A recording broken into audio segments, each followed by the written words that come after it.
बिस्मिल्लाहिर्रहमानिर्रहीम folks, welcome back to cafe Iqtisad, the second podcast cafe Iqtisad की। आज मेरे मेहमान हैं एक political economist and also philosopher, जिन्होंने बहुत कुछ लिखा है, बहुत कुछ लिखते हैं। उनका बड़ा तजर्बा है पाकिस्तान की पॉलिटिकल। हम एक टर्म यूज करते हैं, पॉलिटिकल इकोनॉमी। जो इकोनॉमी होती है जी। वो पॉलिटिक्स से कट के नहीं रहती। वो अगर हम कहें कि जी वो कट के, तो ये दोनों एक किस्म की बिल्कुल वो जुड़वा चीजें हैं, जुड़वा बहन भाई हैं ये। भाई हैं, बहनें हैं, लेकिन उनसे एक दूसरे से कट के नहीं होते। इस चीज पे उन्होंने काफी लिखा है, उनकी बड़ी तजर्बा है उनका। लेकिन चूंकि पाकिस्तान में हम लोग, मैंने अक्सर आप पहले भी जिक्र किया था कि this podcast would be about people who are here but are not rather well known। वो फ्लाई अंडर द रेडार वाली बात है कि उन्होंने, उनका तजर्बा बहुत है, उनके एक्सपीरियंस बहुत है, लेकिन ये वो एवरीडे की जो हमारी आवाज़ है, तो वो लेके आते हैं आपके सामने। मैं कोशिश करूंगा तो आज भी के हमारे मेहमान भी जो है वो उसी कड़ी का हिस्सा है। डॉक्टर खलील जो है, इनसे मेरी काफ़ी सलाम दुआ भी है, मेरी इनसे अच्छी खासी जान पहचान भी है। मैंने इनसे काफ़ी सीखा भी है। डॉक्टर खलील का मैं एक आपको मुख्तसर सा इंट्रोडक्शन दे देता हूँ। डॉक्टर साहब जो हैं, जैसा कि मैंने कहा, वो पॉलिटिकल इकोनॉमिस्ट भी हैं, फिलोसफर भी है, बट अदर देन दैट ये पाकिस्तान के पहला थिंक टैंक था, जिसे लिबर्टेरियन थिंक टैंक हम कह सकते हैं, इंडिपेंडेंट थिंक टैंक कह सकते हैं, फॉर कोई फ्री बात मार्केट नहीं। हाँ जी। Alternate solution institute. वो उन्होंने, ये उनका आइडिया था, ये उन्होंने कायम किया। It's still going on. ये ट्रेनिंग्स भी करवाते हैं हर साल, हर दूसरे साल।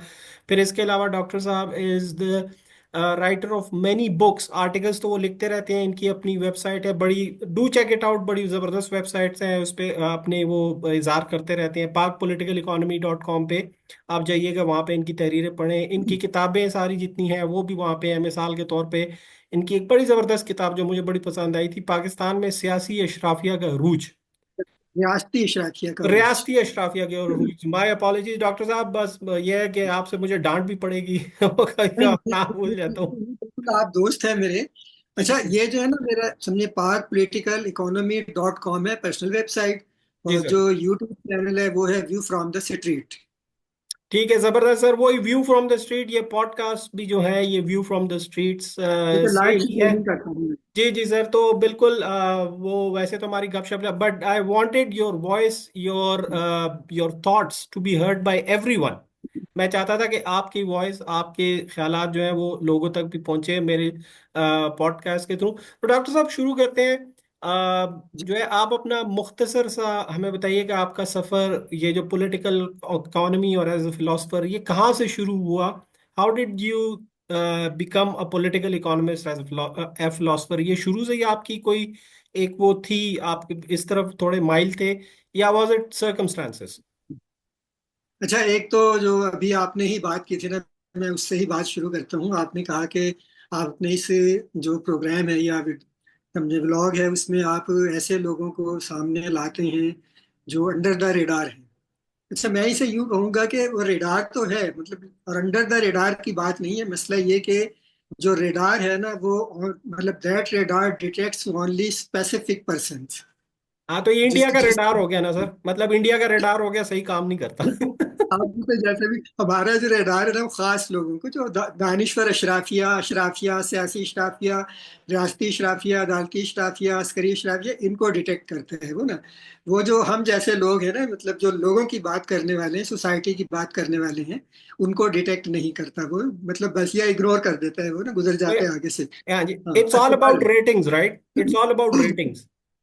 यस। नहीं, नॉट ओनली अबाउट रेटिंग। मेरी पूरी ना, शायद साहब आपने जिक्र किया है तो एक किताब और 400-500 सफ़े का फर्स्ट ड्राफ्ट उसका कंप्लीट पढ़ा है, जिसे मैंने सिर्फ फाइनल करना है। वो है दानिश्वर अशराफिया, ताना बाना, इजारा, किरदार। तो ये सिर्फ ये नहीं है, सिर्फ व्यूअरशिप का इशू नहीं है। ये पीछे पूरा एक दानिश्वर अशराफिया का, जिसे हम कहते हैं ना, जाला बुना हुआ है, ताना बाना है, एक आयरन कर्टेन है। बाकी लोग उसमें एंटर नहीं हो सकते। जी और पाकिस्तान में ये, जिसे मैं कहता हूँ ना, पाकिस्तान में आइडियाज की मार्केट आगे क्यों नहीं बढ़ पाती, इसलिए कि वो मोनोपोलाइज्ड हुई हुई है। आइडियाज डिसमिनेट करने के जो आउटलेट्स हैं, वो मोनोपोलाइज्ड है, वहां से किसी की बात, आपकी बात, मेरी बात नहीं जाएगी वहां तक। अच्छा, बहरहाल ये एक अलहदा इशू है, तो जुड़ा हुआ सारे इसके साथ ही जो मेरा रियासती शाफिया का थीसिस है, ये उसका ही हिस्सा है एक ना, बल्कि मतलब rather an integral part of that thesis, रियासती शाफिया का जो थीसिस है। अच्छा, आपने बात की कि इस तरफ आना कैसे हो गया। अच्छा, ये चलें जैसे भी हुआ।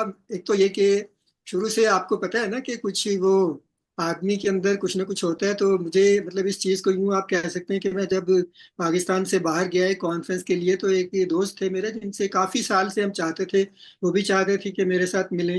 अमेरिकन है वो, तो मैं भी चाहता था उनसे मुलाकात हो, लेकिन काफ़ी 10-12 साल हमारा एक राब्ता रहा, लेकिन मुलाकात नहीं होती थी। तो जब हम मिले फर्स्ट टाइम, और मतलब I think it's about 2015 in Indonesia. अच्छा, तो वो मुझे मिले ना, जब तो मुझे कहते हैं, Khalil how did you get that fire here. अच्छा, मैंने कहा कि ये मैंने नहीं लगाई आग, ये लगी हुई मिली है। और मुझे ये बात इसी तरह लगती है कि आपको कहीं से पैदाइशी तौर पे आप में कोई ना कोई वो एक चीज मौजूद होती है, आप अपने इर्द गिर्द की दुनिया को देखते हैं, और आप देखते हैं नहीं भाई, इसमें तो बड़ी ज्यादती हो रही है, नाइंसाफी हो रही है, चीजें सही तरह नहीं चल रही, इन्हें सही तरह चलना चाहिए। आप एक दुनिया इमेजिन करते हैं कि जो हमारी मौजूदा दुनिया है, उसे, जो हमारी हकीकी दुनिया, उसे इस दुनिया के मुताबिक होना चाहिए। और वहां से फिर वो काम शुरू होता है। तो शुरू में तो ऐसा हुआ कि जब मैं गवर्नमेंट कॉलेज में दाखिला लिया मैंने, तो पहला साल तो मुझे इस्लामी जमीयत तलबा ने कैच कर लिया। अच्छा, उसमें दो लोग थे जो मुझे, जिनके नाम अभी भी याद हैं। एक, वो अभी भी समझे जो गवर्नमेंट कॉलेज है ना, इसकी जो एलुमनाई बनी हुई, इसके सदर भी रहे हैं वो। मैं नाम अखबारों में पढ़ता था, शहबाज शेख। अच्छा, और एक थे, एक का नाम था सुलेमान। अच्छा, बेहद नाइस पर्सन। और सुलेमान तो इतना सॉफ्ट और इतना मीठा है ना, मुझे याद है, अब भी याद है। और दूसरा शहबाज शेख, मतलब बिल्कुल शरीरा बदन, छोटा सा कद, लेकिन बला का मुकर्रिर वो ना, ऐसी तकरीर करनी। और ऐसी बहरहाल ये चीज़ें बहुत इंस्पायर करती हैं जब आप फर्स्ट ईयर में आते हैं तो फर्स्ट ईयर उन्होंने कैच कर लिया, लेकिन वो फर्स्ट ईयर में जब जाके वहाँ देखा आहिस्ता आहिस्ता, तो वो अगला साल ही मेरा जो था, मैं रावियंस फ्रंट के साथ था। और रावियंस फ्रंट से फिर अगला स्टेप समझे, जो मार्क्सिस्ट थे दोस्त, वो दोस्त मिले, बने। और फिर उसमें समझे उनके जरिए आगे एक, जिनको मैं अपना मेंटोर भी कहता हूँ, और अभी उनकी 2 साल पहले डेथ हुई है, लख पाशा, पाशी पाशी के नाम से लाहौर में मशहूर है। लेफ्टिस्ट सारे उनको जानते हैं। तो पाशी से जब मुलाकात हुई, तो बस पाशी ने तो फिर समझे हमारे सारे ग्रुप को एक तरह से मार्क्सिस्ट सोशलिस्ट बना दिया उन्होंने। लेकिन क्योंकि मैं जो कुछ भी पढ़ता था, जो कुछ भी सुनता था, समझता था, उससे बात भी करता था, और शुरू से एक ऐसा जहन बना हुआ था, तो मैंने फिर पढ़ना शुरू किया ना सोशलिज्म को। और फिर मतलब मैं सिर्फ सोशलिस्ट नहीं रहा, बल्कि मैं मार्क्सिस्ट हो गया। लेकिन मार्क्सिज्म के बाद, मार्क्सिज्म भी शायद साहब, मैं मतलब बहरहाल बात थोड़ी सी बढ़ती, लेकिन मैंने मार्क्स को, एंगल्स को, तकरीबन मेरा ख्याल है उनकी 99% चीज़ें पढ़ी। और जो कैपिटल है, खास तौर पर मार्क्स की जो थ्योरी ऑफ सरप्लस वैल्यू, जब वो पढ़ी, और उसके बाद फिर एक और जो बहुत बड़ा स्टेप है। अच्छा, मेरी ये आदत थी कि हम लोग होते हैं ना, कि जो हमने चीज कबूल कर ली, मतलब जिस फिलॉसफी को या आइडियोलॉजी को कबूल कर लिया, हम बस फिर उसी की चीजें पढ़ते हैं, उसमें ही लगे रहते हैं। हाँ उस जी। दायरे के अंदर मेरी ये आदत नहीं थी, मेरी अप्रोच फिलोसॉफिकल रही चीजों के बारे में ना। और मैंने फिर और भी चीजें पढ़नी शुरू की, बल्कि मुझे याद है कि जो फ्रेडरिक एंगल्स की ना एक बड़ी मशहूर किताब है अभी भी, सोशलिज्म यूटोपियन एंड साइंटिफिक। तो मेरा अपने दोस्तों से, जो हमारा ग्रुप था, एक झगड़ा इसमें यह था कि वो कहते थे कि भाई ये एक साइंस है सोशलिज्म। मैं उन्हें कहता था नहीं भाई, एक फिलोसफी।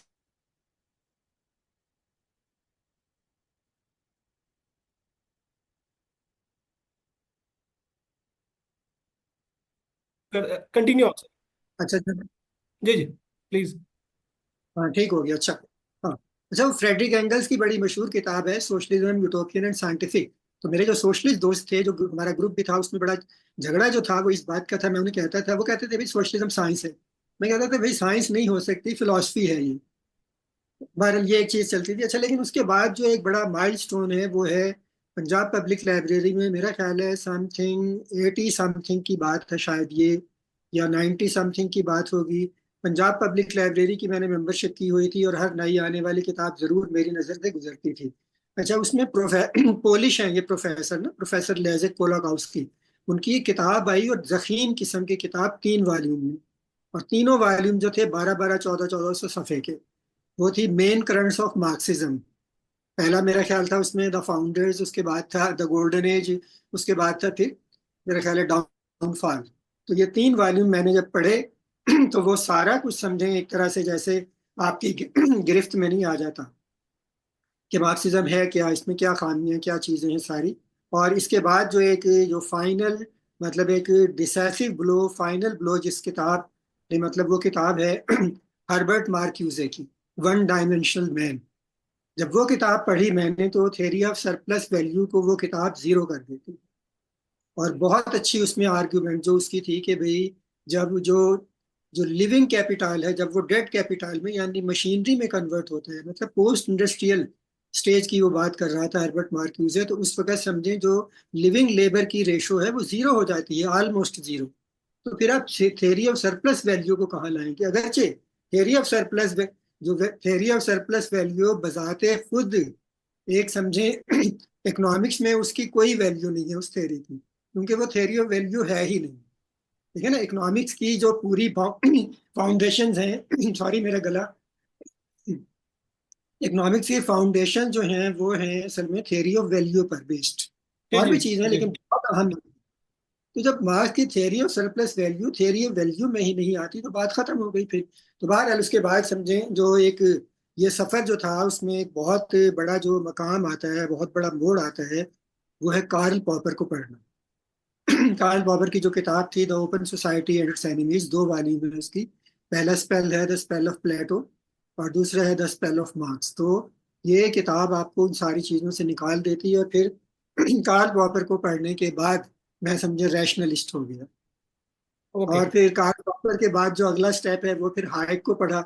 हाइक की जो अहम किताबें हैं, मतलब The Road to Serfdom, Austrian, the great Austrian economist. The Fatal Conceit जो है उसकी किताब। जी जी अच्छा, जी। फिर उसके बाद जो उसका मैग्नस ओपम जिसे कहते हैं ना, वो जो है कॉन्स्टिट्यूशन ऑफ लिबर्टी, कमाल, मतलब वो एक किताब है ना, सारी वो चीजें हैं। फिर और भी उसकी कुछ किताबें हैं, इकोनॉमिक्स पे उसके एसेज हैं, वो चीजें पढ़ी मैंने। और फिर वो समझे एक तरह से I converted to classical liberalism. और फिर इसको भी ऐसे नहीं, अच्छा एक मैं फर्क करूंगा शायद से, अगर मुझे थोड़ा सा टाइम देना। फर्क ये है कि देखें, एक उम्र होती है जिसमें आप जाते हैं, आपको जो चीज मिलती है आप उसको आप अपने किसी को मान लेते हैं, उस्ताद मेंटोर मान लेते हैं। मैं लख पाशा को अब भी अपना मेंटोर मानता हूँ, हमेशा मानूंगा मैं। अच्छा, लेकिन उन्होंने जो हमें बताया हमने इस वक्त कबूल कर लिया। लेकिन वो एक बात ये भी कहते थे कि, अच्छा पंजाबी में हम लोग बोला करते थे तो वो कहते थे कि भाई हम सबको कि मैं तो इसलिए शऊर दे रहे हैं कि जिथे मैं गलत होऊंगा तुम मैनू भी फड़ लो। अच्छा, जबरदस्त। ये जबरदस्त। हाँ बड़ी अच्छी ट्रेनिंग थी ये। अच्छा, तो पाशी ने समझे इसके बाद समझे वो जो जो बात मैं कर रहा था कि मतलब I converted to classical liberalism, तो मैंने मार्क्सिज्म को ठीक है बगैर सोचे समझे कबूल कर लिया था।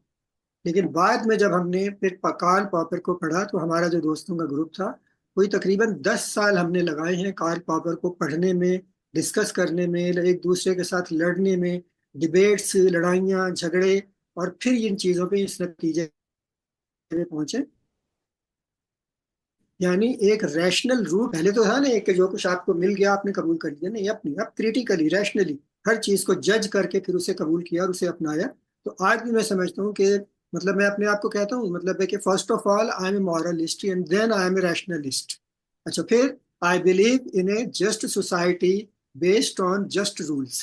तो इस तरह की समझिए, ये एक मुख्तसर सा मैंने आपके सामने रखा कि ये सफर था। और सीधी सी बात है, वो जो फायर यहाँ थी वो थी कि भाई ये जो दुनिया हमारे इर्द गिर्द है ये इस तरह काबिल कबूल नहीं है, इसे बदलना होगा। तो अच्छा मार्क्सिस्ट जब डॉक्टर था साहब तब भी ये। हाँ इसमें, जी। अच्छा डॉक्टर साहब इसमें, सॉरी टू इंटरजेक्ट, ये बड़ी इंटरेस्टिंग जर्नी है। लेकिन एक चीज आपको वैसे फील नहीं होती, अब ये आपकी इंटरेस्टिंग जर्नी का पार्ट, अभी आपने वो पाशी की बात बताई ना, कि वो ये इस तरह बात करता था कि यार जहाँ पे मैं गलत हूँ तो बेशक मुझे पकड़ लो। ठीक है, वो इसलिए जी कह रहा था कि मैं आपको शऊर देता हूँ। हमारे मुआशरे में डॉक्टर साहब आप ये एक देखते नहीं है कि वो जो एक वो इस तरह की एक सोच है कि यार कहीं पे मैं गलत हूँ तो मुझे बताओ कि मैं कहाँ पे गलत हूँ, वो मिसिंग है। मतलब हम लोग यहाँ पे, मुझे एक ओवरऑल आप चले जाए, मुझे एक रवैया जो फील हुआ, वो रवैया ये फील हुआ है कि इट इज आइदर माई वे और द हाईवे। ये वाले के ये जी। जो मैं बात कह रहा हूँ वही ठीक है, और किसी की बात मैं सुनना नहीं चाहता। सही। ये नहीं बात बिल्कुल, है। मैं अच्छा देख। जी। अच्छा, मैं क्योंकि मैं समझा मेरा फोकस अगर मैं कहूँ तो पाकिस्तान की स्टेट इकोनॉमी, पॉलिटिक्स और सोसाइटी भी है। अच्छा, मैं इसे जोड़ूंगा जाके, ये जो बात आपने की है ना, एक होता है इंडिविजुअलिज्म से आप कह लें, चले जी, एक पॉजिटिव इंडिविजुअलिज्म है कि आप अपनी इंडिविजुअलिटी को असर्ट करते हैं, अपने नुक्ते नज़र को असर्ट करते हैं। इसका ये मतलब नहीं होता कि आप दूसरों की इंडिविजुअलिटी को निगेट कर रहे हैं, दूसरों के नुक्ते नज़र को निगेट कर रहे हैं, नहीं। लेकिन पाकिस्तान में खास तौर पर जुल्फ़िकार अली भुट्टो ने जो कुछ किया, जो नुकसान पहुंचाया, और ये मुझे, मैं कहूँगा कि मतलब दो पाकिस्तान में, मतलब जुल्फ़िकार अली भुट्टो तो चले पॉलिटिशियन था, लेकिन उसके बाद एक और पॉलिटिशियन तो नहीं कहना चाहिए उसे ना, अच्छा मैं तो उसे साइकोलॉजिकल एंटरप्राइज कहता हूँ। बहरहाल भुट्टो ने अपनी सियासत, अपने इक़्तिदार के लिए, अपनी ख्वाहिशात को पूरा करने के लिए पाकिस्तान की सोसाइटी को नुकसान पहुंचाया, तकसीम कर दिया था सोसाइटी को। सबसे पहले पाकिस्तान में ये जो एक शगाफ पैदा किया है सोसाइटी में सबसे बड़ा, और नफरतों के जो बीज बोए ये जुल्फकार अली भुट्टो ने बोए हैं। Basically he was a fascist, तो इसलिए उसने वो सारा कुछ किया था। और ये इंडिविजुअलिटी जो पैदा की थी, भुट्टो ने पैदा की है उस वक्त, नेगेटिव इंडिविजुअलिटी थी। कि मैं जो बात कह रहा हूँ, भुट्टो में खुद यही चीज थी। आपको पता है भुट्टो ने हाँ जी। उन तमाम लोगों के साथ, अपनी पार्टी के लोगों के साथ क्या किया, खास तौर पर जे रहीम के जो किस्से सुने जाते हैं, और बिल्कुल सही किस्से हैं, लोगों ने लिखे हैं जो साथ थे उन लोगों के। अच्छा, उसके बाद फिर दूसरा शख्स जो आया है, जैसे लाया गया बल्कि पॉलिटिक्स में ना, और वो है इमरान खान। मतलब दूसरा एक बड़ा फाशिस्ट, भुट्टो से भी ज्यादा बड़ा फाशिस्ट, जिसने इस सोसाइटी को सबसे ज्यादा नुकसान पहुंचाया। मैं सियासत की बात छोड़ दें, आप रियासत की बात छोड़ दें, ये चीजें इंप्रूव हो जाती हैं, इनके समझे जो वो है ना, इनके जख्म रफू किए जा सकते हैं, लेकिन सोसाइटी जब तकसीम कर दी जाए, सोसाइटी के तारों पौध बिखेर दिए जाएं, तो उन्हें जोड़ना, उनको सीना, उनको रफू करना बहुत मुश्किल होता है। तो बहरहाल ये जो नेगेटिव इंडिविजुअलिटी थी, ये भुट्टो से शुरू हुई है। और यही वजह है कि हमारे यहाँ डिबेट नहीं हुई है। हमारे यहाँ समझे जो होते रहे हैं वो बड़े सगीर से पहले भी हो रहे थे, मनाजरे हैं, जिसमें दूसरे को गलत साबित करना, अपने आप को सही साबित करना है। डिबेट जो होती है लर्निंग के लिए होती है, और डिबेट बेस्ड करती है आर्ग्यूमेंट्स पे, अपने दलाइल पे, शहादत पे। तो हमारे यहाँ ये चीज इसलिए नहीं बढ़ सकी है, बिल्कुल भी नहीं। अच्छा, तो भारत दिस इज एक अ बड़ वेरी, आज दिस इज जी। A very interesting point of view. इस पे दोबारा भी आएंगे, एंड ऑब्वियसली सर्टेनली डॉक्टर साहब, this is not the only podcast that we will have. आपको फ्यूचर में जी भी इंडिविजुअल मौजूआत पे, मिसाल के तौर पे आप ये जो भुट्टो की लेगेसी है, चूंकि you been through that time, तो आपको बहुत ज्यादा इस चीज के बारे में, it's a subject in itself, जो कि एक जी बिल्कुल अलहदा एक पॉडकास्ट, और इस पे हम करेंगे भी। बट योर व्यू इज कि ये जो हमारी, ये जो माशरे में इतनी ज्यादा नेगेटिविटी है, ये इतना ज्यादा इंतशार है सोच का, और दूसरा का पॉइंट ऑफ व्यू ना सुनने का, इसमें दो बड़े किरदार हैं, वो है भुट्टो और दूसरा इमरान खान। राइट। बिल्कुल ठीक है। बिल्कुल। अच्छा डॉक्टर साहब, अब और मजीद एक सवालों एक की तरफ। एक जी जी। जी एक प्लीज। मैं सिर्फ जोड़ दूं ये ताकि एक ना बिल्कुल ऐसा समझे, ऐसा एक ये ताल्लुक जुड़ेगा ना कि लोग भी कहेंगे कि हाँ ये बात सही है। और जी आप देखें कि जो इमरान खानी पार्टी में, तहरीक इंसाफ क्या पार्टी, इमरान खान है, इमरान खानी पार्टी में कहता हूँ।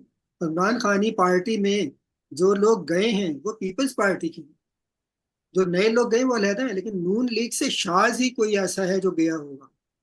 पीपल्स पार्टी से लोग गए क्योंकि वो शख्सियत का जो है ना, दोनों शख्सियतों का कारूरा मिलता है, और पीपल्स पार्टी का कारूरा मिलता है इमरान खान के साथ जाके। पीपल्स पार्टी के लोग जो हैं वो हो गए हैं, मतलब समझे इमरान खानी पार्टी में चले गए, या जो भी आप कह लें उन्हें, लेकिन नून लीग से नहीं गया है, कोई भी नहीं गया है। ये अच्छा फर्क है पार्टियों का, और डॉक्टर पार्टियों के एथॉस। अच्छा डॉक्टर साहब, this is an interesting point of view, and obviously मैंने जैसा कि कहा ना कि आपने तो इस पे बुक भी लिखी हुई है कि पाकिस्तान में जो है ये इस तरह की अशराफिया, रियासती होगी, सियासी होगी, ये इस तरह का इनका अरूज, उस पे आपने बड़ी तफसील से बात की है। और जैसे कि मैंने कहा कि that in it self is a separate debate, और इसके लिए ऑब्वियसली फ्यूचर में भी इंशाल्लाह ताला हम पॉडकास्ट करेंगे। एक एक इंटरेस्टिंग टॉपिक ये है डॉक्टर साहब, यहाँ पे किसी वक्त में जो कहते थे कि लेफ्ट की जो है, बाएं बाजू की सियासत जो है वो बड़ी मजबूत होती थी, लेकिन अब उसका वजूद नहीं मिलता। ओवर टाइम जो है वो इट वैनिश्ड, वो लेफ्ट की पॉलिटिक्स जो है वो तकरीबन खत्म होके रह गई।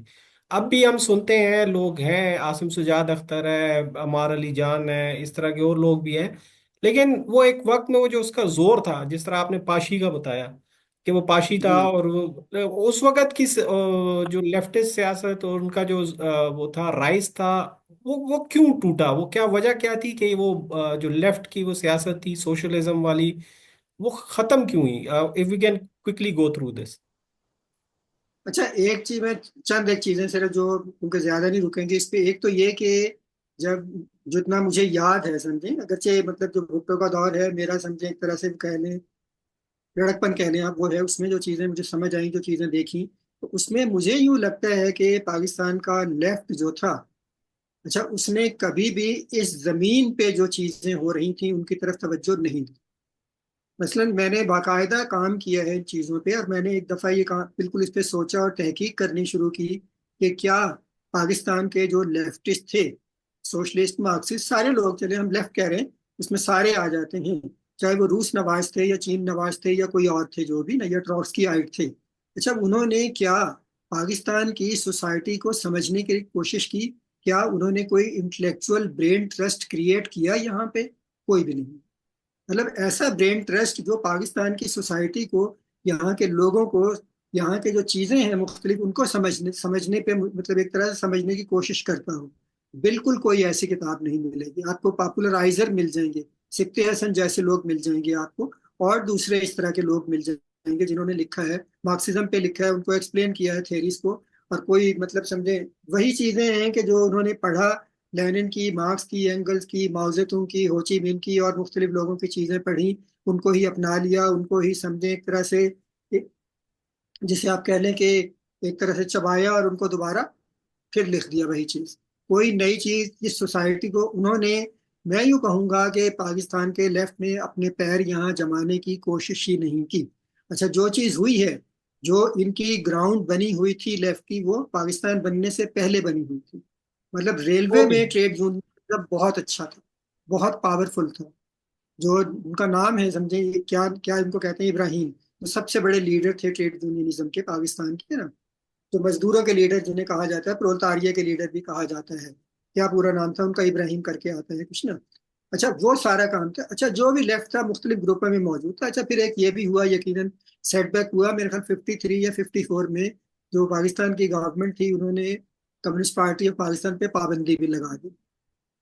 ठीक है ना। अच्छा, पाबंदी लगा दी, फिर वो मेरा ख्याल है बाद में वो जो रावलपिंडी साजिश केस है वो भी हुआ, उसमें गिरफ्तार हो गए लोग, और उससे यकीनन इस मूवमेंट को नुकसान पहुंचा। लेकिन इस मूवमेंट को नुकसान खुद लेफ्ट ने पहुंचाया, जो बड़ा नुकसान है। अच्छा, वो क्या था? जब जुल्फकार अली भुट्टो की पीपल्स पार्टी बनी है, उसमें शुरू में भी लेफ्टिस्ट थे समझे, जो कहते हैं लाहौर में जहाँ पे मतलब फाउंडिंग या फाउंडेशन रखी गई पीपल्स पार्टी की, या मुबशर हसन का घर था लाहौर में, तो वहां पे बनी वो पार्टी, तो उसमें भी लेफ्टिस्ट पैसे थे। शेख मोहम्मद रशीद का नाम है सबसे ज्यादा। अच्छा, और दूसरे लोग थे।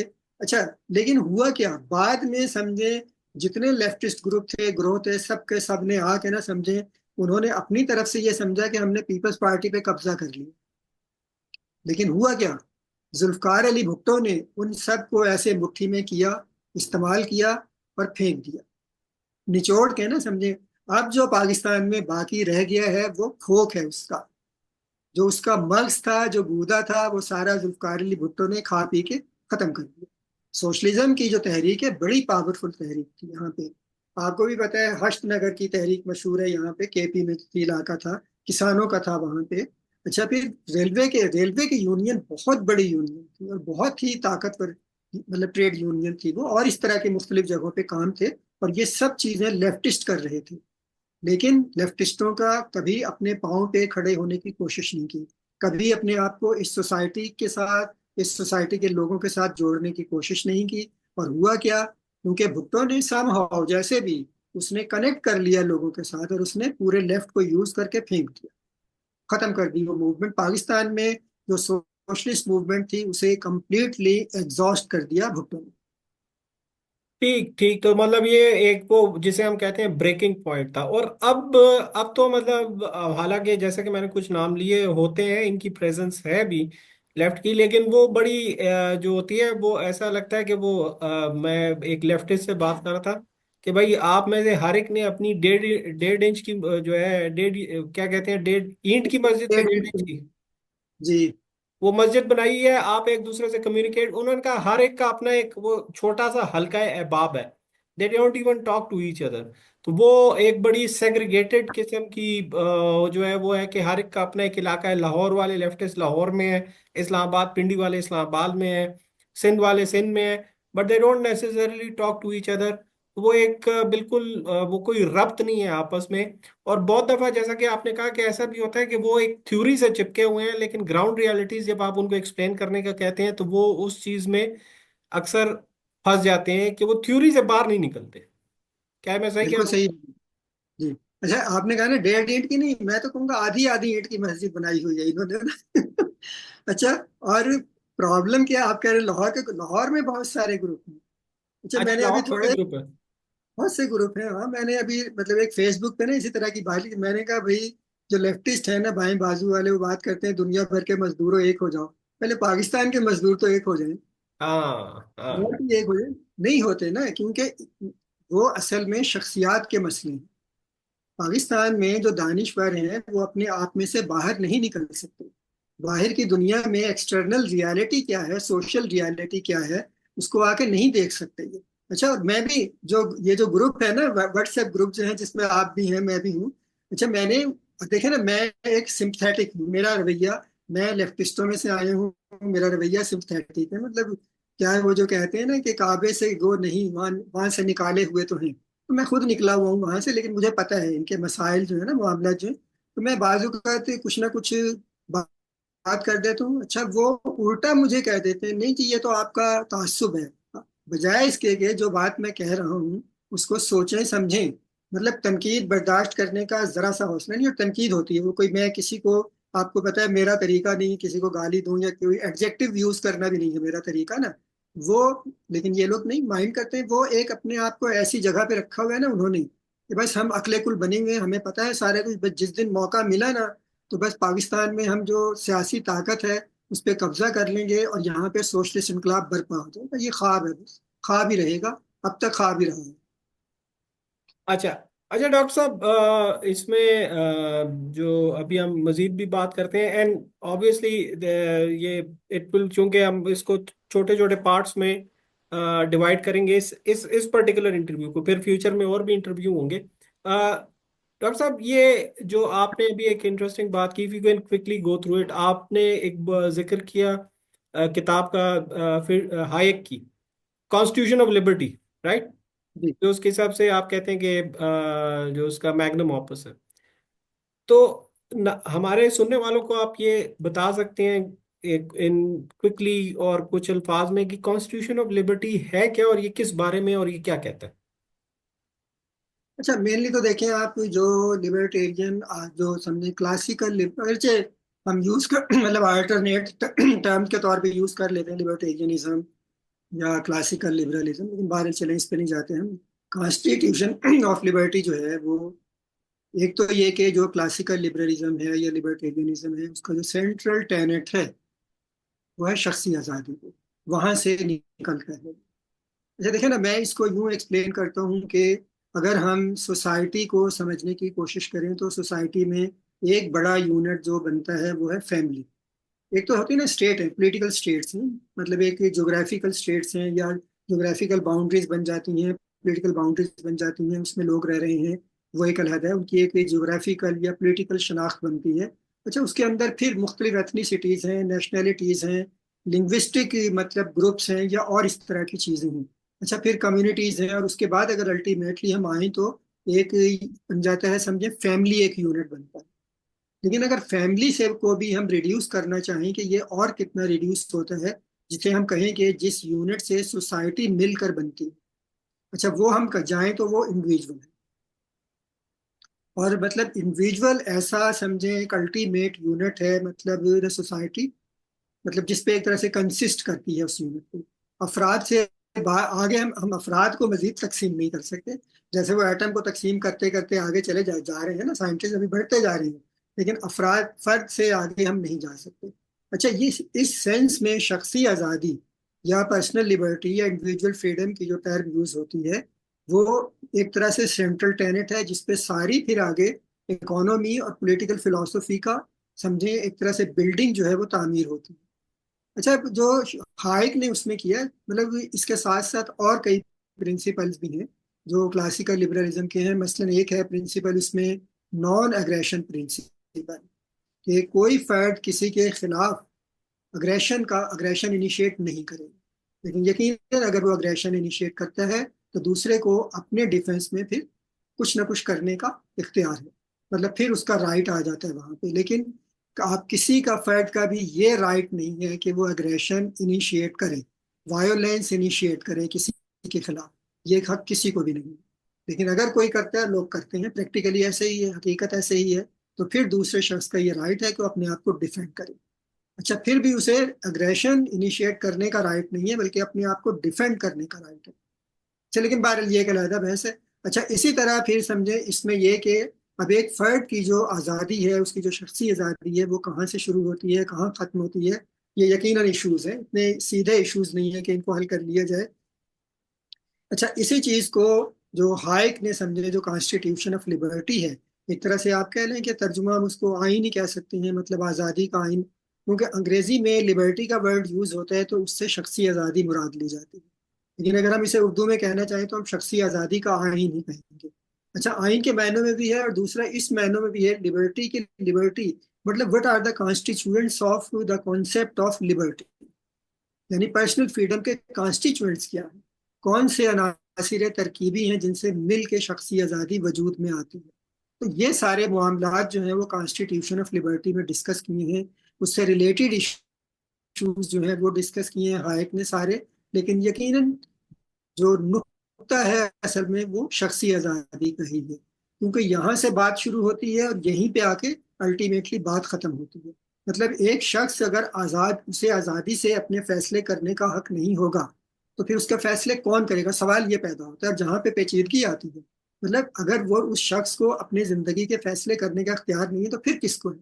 या उसकी राइट। फैमिली को है, दूसरे लोगों को है, या किसी ग्रोह को, किसी सियासी पार्टी को है, या स्टेट को है?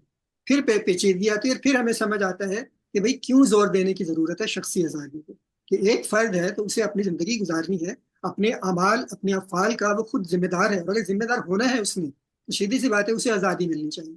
आज़ादी नहीं मिलेगी, उसके फैसले कोई और करेगा कि तुम ये करो और ये ना करो, ये करो और ये ना करो, तो फिर तो वो जिम्मेदार नहीं है।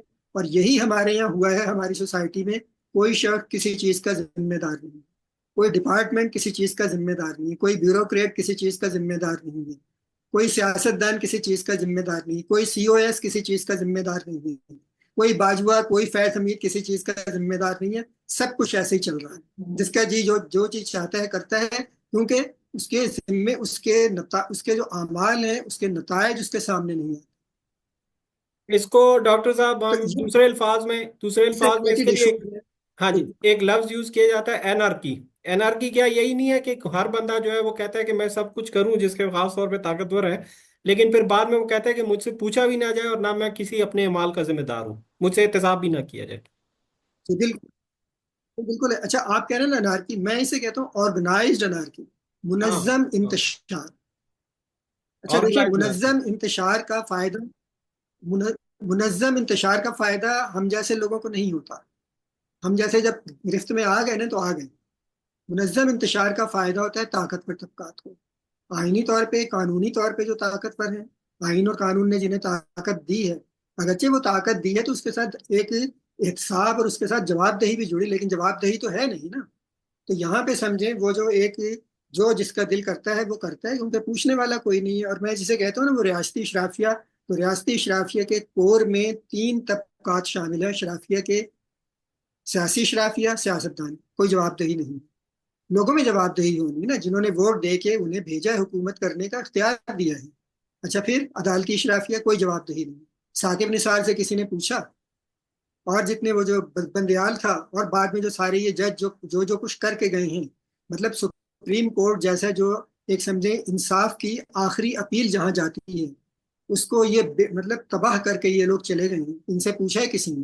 किसी ने नहीं पूछा। इसी तरह जो अस्करी इशराफिया है उसमें से देखिए ना, फैज हमीद पर चले कि मुकदमे बन गए हैं, जो भी जिस चीज के भी, जो सीओएस कमर, मतलब कमर बाजवा पे बना है कोई मुकदमा, कमर बाजवा से पूछा गया कि भाई आपने जो कुछ किया है, आज जो पाकिस्तान की इस्टेब्लिशमेंट जिस भंवर में गिरफ्तार है, वो भंवर इन्होंने खुद ही पैदा किया है ना। कोई पूछने वाला है, कोई पूछ सकता है। लेकिन मसला ये है शाहिद साहब, जब तक इन चीजों के जवाब नहीं दिए जाएंगे, इन चीजों की जवाबदेही नहीं होगी, बात आगे नहीं बढ़ेगी। ना हाँ जी, करें अभी, बिल्कुल बिल्कुल डॉक्टर ताकत में साहब, है मैं ना, भी ना दें ना जवाब दें।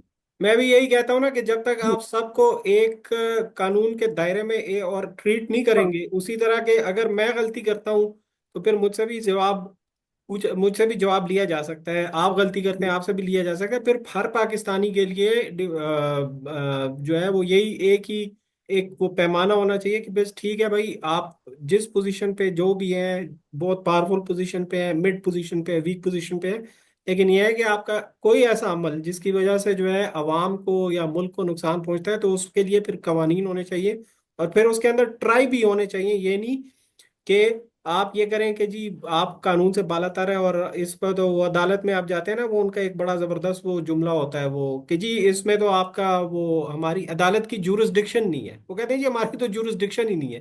तो ये था, था, चीजें। अच्छा। थानों में भी आता है, थानों में भी आता है, हमारी जुरिस्डिक्शन नहीं हाँ, हमारी जुरिस्डिक्शन नहीं है, तो फिर बंदा पूछता है कि यार आखिर जुरिस्डिक्शन, कुर्सी आपके पास है, पैसे आप लोग ले रहे हैं, तनख्वाहें तो जुरिस्डिक्शन किसकी, एक कहता है उधर जाओ, दूसरा कहता है उधर जाओ। बहरहाल इसको सर हम अभी कंटिन्यू करते हैं अपनी बात को, अब मैं नेक्स्ट क्वेश्चन पे आऊंगा सर है। आज। अच्छा सर, शुरू करते हैं। अभी आप, सॉरी, वील कंटिन्यू ऑन। आपने अभी जो हाइक की हम बात कर रहे थे और कॉन्स्टिट्यूशन ऑफ लिबर्टी की बात की, एक फ्रेजर इंस्टीट्यूट है कनाडा का, if I am not wrong, वो एक पब्लिकेशन छापता है हर साल, इकोनॉमिक फ्रीडम इंडेक्स, राइट। और उस जी इकोनॉमिक फ्रीडम इंडेक्स में वो बहुत से उसके जो मैट्रिक्स होते हैं, जो जिनकी उस पे बेस पे वो जांचते हैं कि कौन सा मुल्क जो है इक्तिसादी तौर पे जो है वो फ्री है या नॉन फ्री है, उस पे जो है मुख्तलिफ किस्म के उस पे जो है रूल्स एंड रेगुलेशंस है। तो सर ये शख्सी आज़ादी और आज़ादी जो है जिसे हम, और ओवरऑल आज़ादी जो है, इसका इक्तिसादी तरक्की से क्या ताल्लुक है? क्या आप हमारे व्यूअर्स को इन शॉर्ट एक्सप्लेन कर सकते हैं? And is it a well proven fact in economics? अच्छा, थोड़ा सा ना शायद साहब, जो जहाँ पे हम बात कर रहे थे पीछे, उसको जी थोड़ा सा एक दो जुमले में उसके बारे में कहना चाहूंगा। जो जिम्मेदारी का इशू आया था ना, जी जी कि कोई जिम्मेदार नहीं हमारे यहाँ। अच्छा, इसमें भी ना बहुत सारी चीजें समझे जो कुछ मैंने आइडेंटिफाई की। अच्छा, और वो ऐसी चीजें हैं कि जिनकी बिना भी फिर आगे खराबी पैदा हुई है। जी अच्छा, लेकिन वो मैं हैरान होता हूँ कि लोग उन चीज़ों को अहमियत ही नहीं देते और इस तरह गुजर जाते हैं उनसे। मसलन एक बहुत बड़ा हमारे यहाँ कंफ्यूजन जिस चीज़ से मुतालिक है, वो है हाउ टू फिक्स रिस्पॉन्सिबिलिटी। अच्छा, ये आज से कोई समझे, मेरा ख्याल है अब तो कोई कितने साल हो गए होंगे, 2010 की शायद बात है। उसमें द नेशन में ना एक मजमून, जस्टिस एम ए समदानी थे एक। अच्छा, रिटायर हो गए थे, तो उनका एक मजमून छपा। अच्छा, उसमें मजमून में बड़ा वही रोना धोना जो होता है, ये हो गया सोसाइटी को, ये हो गया तो वो हो गया, तो आखिर में जी हम सब जिम्मेदार हैं इस चीज के। अच्छा, मैंने सर पीट लिया, सर पकड़ लिया कि भाई हम सब, मैं कैसे जिम्मेदार हूँ? जो कुछ आपने हाई कोर्ट में अगर आप थे तो आपने बैठ के जो किया उसका जिम्मेदार मैं कैसे बन गया? देखें शाहिद साहब, आप हैं, मैं हैं, हम पे एक अखलाकी जिम्मेदारी आ सकती है, समाजी जिम्मेदारी आ सकती है, लेकिन इनकी कोई जवाबदेही नहीं है। इनकी जवाबदेही सोसाइटी के अंदर है। जिन लोगों के पास आईनी ओहदे हैं, जिन लोगों के पास कानूनी ओहदे हैं, उनकी जिम्मेदारी तो फिक्स है ऑलरेडी। जब आपने, आपके जो आईनी ओहदा दिया गया है उसके साथ जो चीजें फराइज हैं, उसके साथ जवाबदेही भी है। आप हैं जिम्मेदार। तो ये इतना बड़ा मसला। अच्छा, और सबसे पूछ लेना आप, मतलब अब भी जो है, जो पिछले 15 साल से एक बहस जो है जिसमें मैं लगा हूँ और लोग उसे मानते नहीं है, मैं कहता हूँ सबसे बड़े जिम्मेदार और जो मेन कल्प्रिट है वो पाकिस्तान के शहरियों का, वो है सियासतदान। ठीक है ना? नहीं जी, वो फौज है जी, फौज के पीछे पड़े हुए हैं लोग, ना समझे, लड़ लो भी जाके फौज से, फिर मुसल्ला जद्दोजहद शुरू कर दे, फिर बायां बाजू ना। हाँ। तालिबान ने की हुई है ना, कर रहे हैं ना वो, आप भी कर लो जाके उनके साथ। वो नहीं है असल कल्प्रिट, पॉलिटिशियंस हैं जी। देखें, आप वोट देते हैं, मैं वोट देता हूँ किनको? सियासतदानों को। सियासतदान वो हमारा जो इख्तियार जो हमने उन्हें दिया है हुक्मरानी का, वो किसके साथ शेयर कर रही हैं? शहबाज शरीफ किसके साथ बैठा है? मेरे साथ तो नहीं बैठा है ना। नवाज शरीफ किसके साथ बैठा? नवाज शरीफ ने नून लीग को किसके हाथों में बेच दिया है? बाकी सियासतदान किसके हाथों में? आसिफ अली जरदारी, बिलावल भुट्टो, उन्होंने पीपल्स पार्टी को किसके हाथ बेचा है? किसके साथ मिले हुए? मेरे साथ तो नहीं मिले ना। ये जिम्मेदार हैं। ये अगर ना बैठें, ये इस तरह के समझें, क्या कहना चाहिए, मैंने, मैं अल्फाज नहीं इस्तेमाल करना चाहता, कि मतलब अगर ये मिल रहे हैं जाके, कंप्लिसिट ये हैं, जुर्म इनका है, उनका जुर्म नहीं है। उन्हें जवाब दे, आपने बनाना है तो आप तो खुद उनके साथ मिल गए। बहरहाल ये एक अलग बहस है। जिम्मेदारी का इशू बहुत बड़ा इशू है जी जी सर, और हम इस चीज़ इसमें को बिल्कुल नहीं जैसे, समझते। जी जी डॉक्टर साहब, मैंने कहा ना ये तो एक बड़ी लंबी चौड़ी बहस है, अच्छा, और हम सारी जो है ना जिम्मेदारियां, अखलाकी जिम्मेदारी, समाजी जिम्मेदारी, कानूनी, जी बिल्कुल, हम वो सबको कंफ्यूज कर देते हैं जबकि असल जिम्मेदारी दो, आईनी और कानूनी है, जिनकी जवाबदेही होनी चाहिए। बिल्कुल डॉक्टर जी, साहब उसमें। आपने जो बात की ना शाहिद साहब, अच्छा वो है फ्रेजर इंस्टीट्यूट है कनाडा में बेस्ड। जी सर। तो अल्टरनेट सॉल्यूशन इंस्टीट्यूट था, समझे हमारी 2003 से अल्टरनेट सॉल्यूशन इंस्टीट्यूट, उनका जो एक फ्रीडम नेटवर्क बना हुआ है उसका मेंबर, एसोसिएट मेंबर, और अभी भी है। क्योंकि वो एसोसिएट मेंबर किसी एक मुल्क में से सिर्फ एक थिंक टैंक को बनाते हैं। तो अल्टरनेट सॉल्यूशन इंस्टीट्यूट को उन्होंने बनाया था। मसलन अब इस वक्त प्राइम इंस्टीट्यूट मौजूद है इस्लामाबाद में, लेकिन एसोसिएट मेंबर नहीं है। वो उनका मेंबर है उस नेटवर्क का, लेकिन एसोसिएट मेंबर नहीं बन सकता वो ना। जब तक अल्टरनेट सॉल्यूशन इंस्टीट्यूट मौजूद है, और अभी यकीनन वो अल्टरनेट सॉल्यूशन इंस्टीट्यूट मौजूद है, मैं उसे रन नहीं कर रहा, लेकिन हमारे दूसरे दोस्त हैं जो रन कर रहे हैं उसे। अच्छा, वो समझे हर साल फ्रेजर इंस्टीट्यूट एक रिपोर्ट छापा करता था। हाँ, economic economic freedom of the world, मतलब 2004 है जिसे, या economic freedom of the world annual report. मसलन जो 2004 की रिपोर्ट थी, 2005 की रिपोर्ट थी, हमने यूं किया तो उस वक्त यहाँ फ्रेडरिक नॉमन फाउंडेशन जो है काम करती थी पाकिस्तान में। अब तो वो चले गए हैं अपना काम खत्म करके। तो उनके साथ हमारी पार्टनरशिप थी अल्टरनेट सॉल्यूशन इंस्टीट्यूट की, एफएनएफ के साथ। अच्छा, तो हमने, बल्कि मुझे याद है कि 2005 में जो फ्रेजर इंस्टीट्यूट की रिपोर्ट थी उसका हमने बाकायदा एक स्पेशल पाकिस्तान एडिशन छापा था, मतलब economic freedom of the world 2005 annual report, special Pakistan edition. अच्छा, और उसमें फिर उसमें जो चीज़ हमने ऐड की थी, बाकी सारा काम उन्हीं का था, मतलब सारी रैंकिंग वगैरह सारी चीज़ें उनकी। मैं उसकी तरफ आता हूँ अभी। उसके शुरू में फिर एक इंट्रोडक्शन लिखा था मैंने जिसमें पाकिस्तान पे फोकस था, कि पाकिस्तान के क्या इश्यूज हैं और पाकिस्तान की इसमें जो रैंकिंग है मुख्तलिफ एरियाज में, और फिर जो उनके कंपोनेंट्स हैं उनमें क्या रैंकिंग आ रही है और इसके पीछे क्या चीज़ें पोशीदा हैं। और एक जो है मुझे उस वक्त, बल्कि एक चीज़ जो फिर मैंने ट्रेस करनी शुरू की, आइडेंटिफाई की और ट्रेस करनी शुरू की, कि वो थी कि पाकिस्तान की जो इकोनॉमिक हिस्ट्री है ना, मैंने उसको इस तरह ट्रेस किया कि अच्छा, पाकिस्तान की इकोनॉमिक हिस्ट्री में शुरू से अब तक गवर्नमेंट का साइज कितना एक्सपेंड करता रहा, कब एक्सपेंड किया उसने, कब उसने श्रिंक किया, कब कॉन्ट्रैक्ट हुआ वो साइज। तो इसको एक बना के ना मैंने, फिर जो फ्रेजर इंस्टीट्यूट जो पाकिस्तान की रैंकिंग करता था, पूरा एक पेज था और उस पर चीज़ें थी सारी। तो फिर मैंने पाकिस्तान के समझे एक तरह से इकोनॉमिक हिस्ट्री और पाकिस्तान की उससे वो जो रैंकिंग थी उसके समझे जो, उस रैंकिंग में पाकिस्तान की जो परफॉर्मेंस आती थी उसको डिस्कस किया था उसने। अच्छा, अब जो फ्रेजर इंस्टीट्यूट की समझे जो उन्होंने बनाया हुआ है अपना पूरा इंडेक्स जो है एक तरह से उनका, उसमें 5 एरियाज हैं। अच्छा, पांचों मुझे याद तो नहीं है, लेकिन पहला ही एरिया उसमें साइज ऑफ द गवर्नमेंट का है। अच्छा, फिर हर एरिया के उन्होंने मुख्तलिफ कंपोनेंट्स बनाए हुए और उनको वो समझे फिर एक तरह से ट्रेस करते हैं। अच्छा, एक चीज और मैं बता दूं कि एक तरह से ऑथेंटिसिटी इस रिपोर्ट की ज्यादा बनती है जो फ्रेजर इंस्टीट्यूट की रिपोर्ट है, economic freedom of the world. अच्छा, इसमें ये इसलिए है कि ये समझे, अगर फर्ज करें जैसे हमने जब 2005 का एडिशन छापा था पाकिस्तान में, तो असल में वो उसमें जो डेटा यूज किया गया था वो 2003 का था, 2 साल पहले का डेटा यूज करती है। अच्छा, फिर क्यों वो यूज होता है? अच्छा, वर्ल्ड वर्ल्ड बैंक जो डेटा इकट्ठा करता है, जो रिपोर्ट्स मुख्तलिफ जारी करता है, उस वक्त डूइंग बिजनेस रिपोर्ट भी जारी करते थे ये। अच्छा, वर्ल्ड इकोनॉमिक फोरम है वो एक रिपोर्ट जारी करता है। अच्छा, फिर और इस तरह के हेरिटेज वाले जो है वो भी रिपोर्ट जारी करते हैं। मतलब जो ओरिजिनल डेटा जो लोग यूज करते हैं, तो फिर समझे उस ओरिजिनल डेटा को लेकर फ्रेजर इंस्टीट्यूट प्रोसेस करता है, और फिर समझे वो economic freedom of the world index जो है फिर वो बनाते हैं, और उसमें टाइम लग जाता है, डेटा का इंतजार करते हैं, प्रोसेस करने में टाइम लगता है, और फिर समझे वो सारी मेजरमेंट्स करने के बाद, रैंकिंग करने के बाद, फिर वो अपनी रिपोर्ट जारी करते हैं, तो 2 साल उसमें लग जाते हैं। अच्छा, अब ये जो इकोनॉमिक फ्रीडम का ताल्लुक लोगों की जिंदगी के साथ क्या है, तो मैंने जो ये बात की और मैंने उस वक्त फोकस इस पे इसीलिए रखा था अपने इंट्रोडक्शन में, जो introduction to the special Pakistan edition था, कि भाई साइज ऑफ द गवर्नमेंट क्यों मैटर करता है।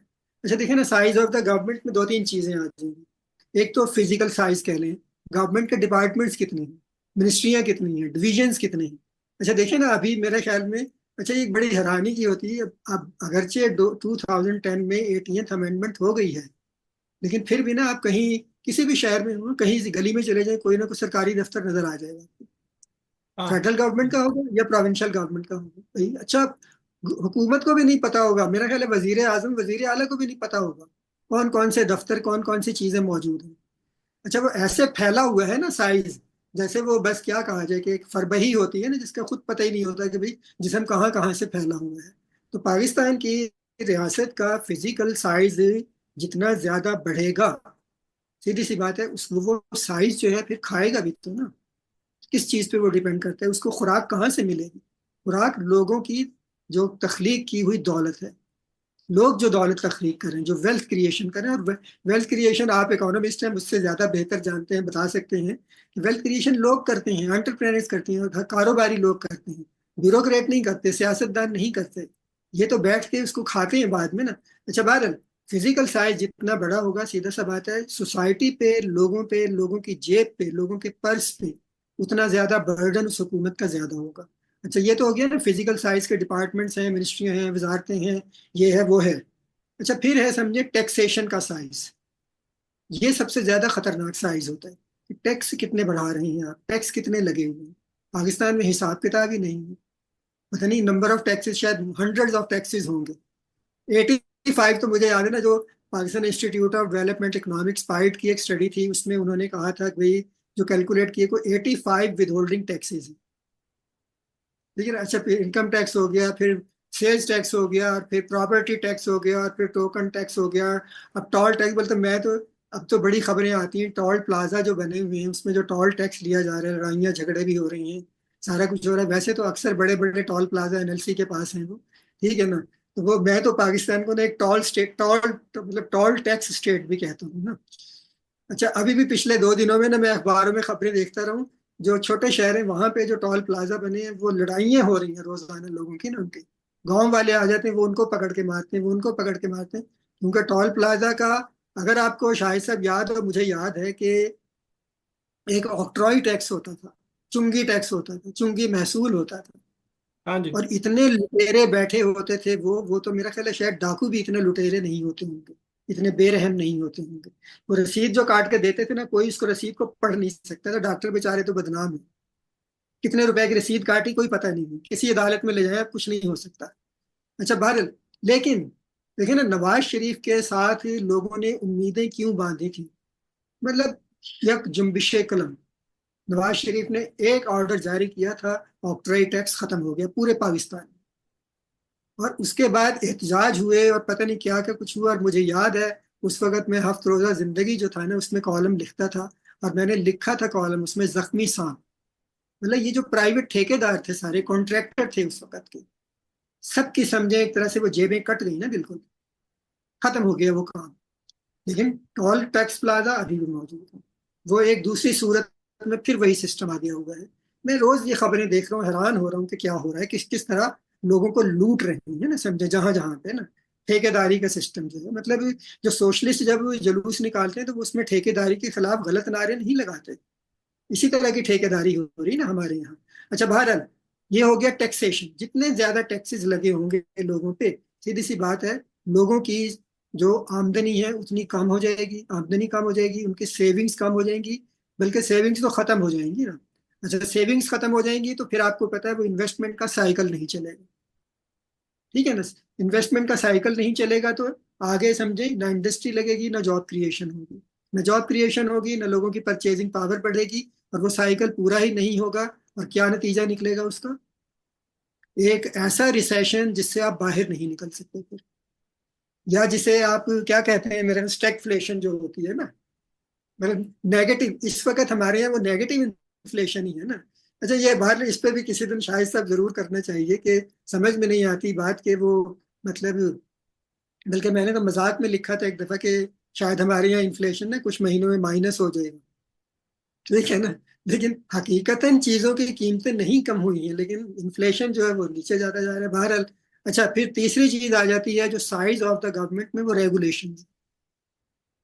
जो रेगुलेशंस लगा दिए जाते हैं कारोबारों पे, कोई कारोबार कर रहे हैं उसको क्या किन किन ज़ाब्तों की पैरवी करनी है।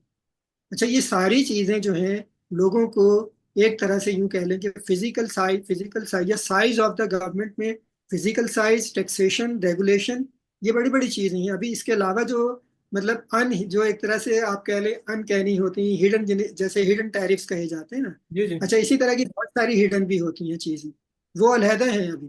तो ये साइज ऑफ द गवर्नमेंट जितना ज्यादा बड़ा होगा, सीधी सी बात है, उतना ही लोगों की दौलत तख्लीक करने की जो इस्तेदाद है वो कम हो जाएगी, और और सर तरक्की नहीं हो सकेगी वो कहीं भी हाँ, मुल्क में। हाँ जी, हम डॉक्टर साहब एक बात करते हैं और इस पे ऑब्वियसली मैंने भी काफी लिखा है। आपको याद हो मैंने एक वो लिखा था कि ये एक लेवायतन है। वो थॉमस मोर ने एक बात की थी ना लेवायतन की, उसकी किताब। Thomas Hobbes Thomas Thomas Hobbes की हॉब्स की मोर थॉमस किताब है, हॉब्स पूरी सॉरी, किताब। हॉब्स की कि वो लेवायतन। तो ये लेवायतन है, ये जिस तरह आपने कहा ना ये ऑक्टोपस है, इसने अपने टेंटिकल्स इसने अपने वो फैलाए हुए हैं, किसी को पता नहीं है कि बिल्कुल। यार किधर तक फैले हुए हैं। अच्छा एक वो था कि अब देखें दो तीन चीजें, और ये इतना मुश्किल भी नहीं है जांचना, पता नहीं क्यों लोगों को समझ नहीं आती।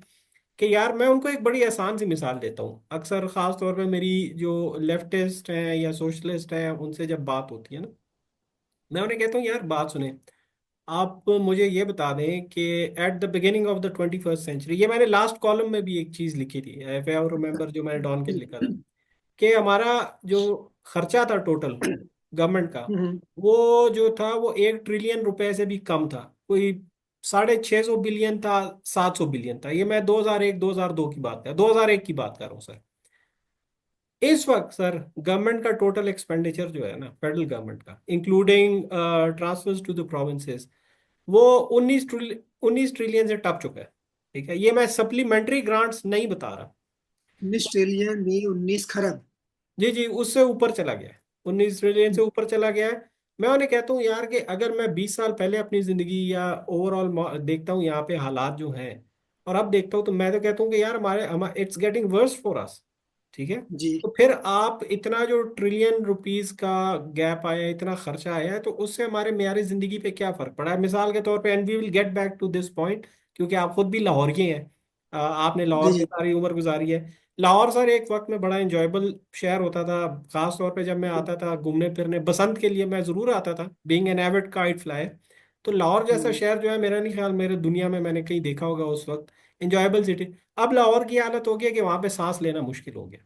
ठीक है, जी लेकिन वो वक्त देखें, उस वक्त का खर्चा देखें और अब का खर्चा देखें, उसमें जमीन आसमान का। तो इतना खर्चा अगर बढ़ाना था, होना तो ये चाहिए था कि आपकी लाहौर लाहौर की फिजा साफ होती, म्यार जिंदगी जो है वो बहुत ऊपर पूरे पाकिस्तान का। लेकिन उल्टा जो है, इसके उल्टा बरक्स हो रहा है। तो ये इसकी क्या वजह है? तो इसका मुझे कोई आज तक तसल्ली बख्श जवाब नहीं मिल सका। फिर आपने बात की, और ये पॉइंट में हमने रिसर्च भी की थी, डॉक्टर हम्म, मुलक जब तक थे उसमें बड़ी अच्छी रिसर्च होती थी। अब तो वो एक पीआर का वो एक बन गया कि वहां से पब्लिक रिलेशंस होती है ना, वो जिसे कहते हैं चेरी ब्लॉसम होती है उधर, अब वो हाल हो गया है। गवर्नमेंट गवर्नमेंट का थिंक टैंक बन गया ना। चलें, हाँ, अब गवर्नमेंट को गवर्नमेंट का, रिसर्च करके दीजिए, अच्छी हाँ, रिसर्च है। वो एहसन इकबाल की पीआर कर रहे होते हैं बस, इसके लिए बना हुआ। उसने अपने वो बहन का जो है दामाद उसको बिठा दिया है, वो उसको बड़ा पसंद है, उसके अलावा वो किसी को मानता ही नहीं है। बट एनीवे सर, चलें, शायद से मैं तो कहता हूँ ना, चले गवर्नमेंट को कोई अच्छी रिसर्च ही करके दे दें।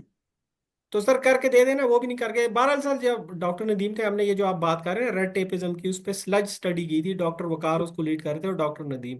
तो उस पर हमने अंदाजा लगाया था कि कितना एक एक सेक्टर को स्टडी किया था कि कितना खरबों का नुकसान होता है सिर्फ इसलिए गवर्नमेंट की रेगुलेशन ने कि ये आपने वो फाइल पे हर चीज चलानी है। तो वो फाइल को जब पहिया लगता है आगे जाता है, तो वो तो जाहिर है सर, वो पहिए को तेल चाहिए होता है, यानी कायदे आजम चाहिए होता है, कायदे आजम के जी बगैर तो वो टुरती नहीं है। ठीक है, जी। तो इसमें लोगों की जो है मत मारी जाती है, कारोबार रुक जाता है, लेकिन कोई परवाह करने वाली, गवर्नमेंट का साइज इंक्रीज होता जा रहा है। अच्छा फिर 18वीं तरमीम आई कि जी अब सूबों को इख्तियारात मिल गए। तो यार सूबों को इख्तियारात मिल गए तो फिर फेडरल साइज कम कर दो फेडरल गवर्नमेंट का। लेकिन वो उल्टा हो रहा है कि वो डुअल वो है कि वो फेडरल गवर्नमेंट भी वो इंस्टीट्यूशन चला रहे हैं, प्रोविंशियल गवर्नमेंट जो है वो और मजीद एक्सपैंड हो गई है।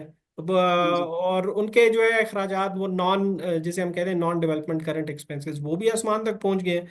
तो वही आपकी बात कि लोगों को अंदाजा यहाँ पे नहीं होता कि यार इनके बढ़ते हुए अखराजात से, ठीक है तख्तियां तो लगा देते हैं, तख्तियां लगाने से हमारे लोग भी, सॉरी टू से, जो है इन चीज़ों पे बड़े आसानी से बिक जाते हैं कि जी तख्तियां लगा दी और वो अंडरग्राउंड वो एक वो ओवर पास अंडर पास और ये बना, फ्री कॉरिडोर बना दिया। और खुदा के बंदे तुम लोगों के पैसों से ही बन रहा है, और इससे आगे क्या बना है? तुम लोगों की पोल्यूशन जी। ही ज्यादा होगी, उससे कम तो नहीं हो रही। तो देखिए ये चीजें हैं। अभी आपने बिल्कुल सही बात की कि लोग ये अंदाजा नहीं करते कि अगर मैंने एक डिसीजन एक मोहल्ले के लेवल पे एक उस पे हो सकता है, तो उस पे हमें ब्यूरोक्रेट्स जो है वो क्यों चाहिए? अब इस अच्छा सर अब इस बात पे आते हैं कि लाहौर की हमने बात की, ये एक बड़ी अच्छी रिफ्लेक्शन है जो अभी हम बात कर रहे हैं।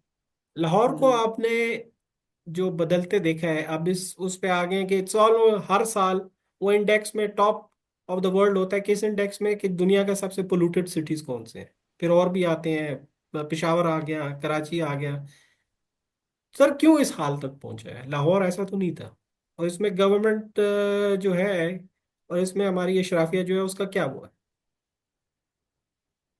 अच्छा, इसमें अगर मैं कहूँ ना शायद साहब, ये मैं तो क्योंकि देखता आ रहा हूँ और महसूस करता आ रहा हूँ, मतलब under going that suffering actually. तो और उस पर मैं लिखता भी रहा हूँ, बोलता भी रहा हूँ, लेकिन वही जो आप कहते हैं ना कि फिर वो अंडर द रेडार, बल्कि वो रेडार क्योंकि खास चीज़ों को लिए बने हुए हैं ना वो, तो ये बात कहीं सुनी नहीं जाती ना, समझी। हुआ ये, मतलब सिर्फ और सिर्फ एक पार्टी, सिर्फ और सिर्फ उस पार्टी को होल्ड करने वाली एक फैमिली जिम्मेदार है लाहौर की तबाही की, हर तरह की तबाही लाहौर की। और बल्कि मैंने एक दफा पूरा समझे कि लाहौर का नौहा भी लिखा है ना, समझे। अच्छा, तबाही कहाँ से शुरू हुई है शायद साहब? तबाही शुरू हुई है, एक तो सबसे ज्यादा देखें ना, जब शहर बढ़ रहा था लाहौर का, तो यहाँ पे पब्लिक ट्रांसपोर्ट चाहिए थी। अच्छा, नून लीग का मुजरिमाना किरदार है पब्लिक ट्रांसपोर्ट के मसले को जब भी इन्होंने हल करने की कोशिश की, इन्होंने उसे और मसले को खराब कर दिया, पेचीदा बना दिया। और ये मुझे याद है, ये उस वक्त की बात है शायद सब, तकरीबन मेरे ख्याल 99 की बात है या 2000 की बात है। मैंने वही हफ्तरोजा जिंदगी में 4-5 सफ़े का पूरा फीचर लिखा इसी चीज पे, कि नून लीग ने किस तरह पब्लिक ट्रांसपोर्ट को खराब किया है यहाँ पे, और मुजरिमाना किरदार अदा किया है। अच्छा, क्या होता था पहले यहाँ पे, जो मतलब एक लाहौर ओमनी बस सर्विसेज होती थी, जीटीएस हो, गवर्नमेंट ट्रांसपोर्ट सर्विस होती थी, खत्म हो गई। फिर लाहौर ओमनी बस सर्विस थी, वो खत्म कर दी गई। अच्छा, फिर लाहौर में बहुत बड़ा रेलवे स्टेशन के करीब ना इनका अड्डा था एक पूरा। पहले वो जीटीएस का अड्डा होता था, फिर वो लाहौर ओमनी बस सर्विस का अड्डा हो गया, वहीं से फिर डाइवो की सर्विसेज भी चली थी, एक हिस्सा दिया हुआ था उन्होंने। अच्छा फिर,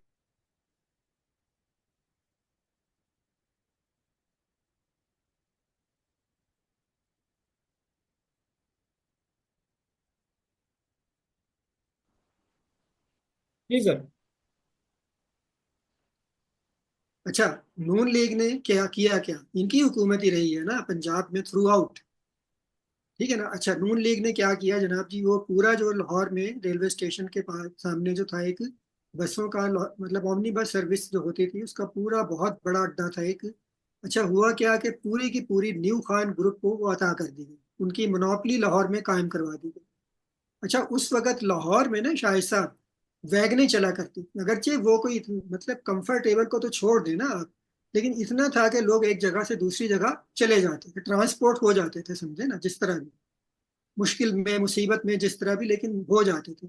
इन्होंने क्या किया नून लीग ने, और मैं इनको मुजरिम समझता हूँ, ये नवाज शरीफ, शहबाज शरीफ, पाकिस्तान की सियासत है ना कि उसमें ये बड़े लीडर बन चुके हैं, नवाज शरीफ तो बन चुके हैं ना, अगरचे इस वक्त पता नहीं वो किस तरह के लीडर हैं, कहाँ छुपे बैठे हैं, कौन से एसी की ठंडक ले रहे हैं। अच्छा, बहरहाल वो उनकी न्यू खान की मोनोपली कायम करवा दी लाहौर में, सारी वैगन और वैन सर्विसेज बंद करवा दी।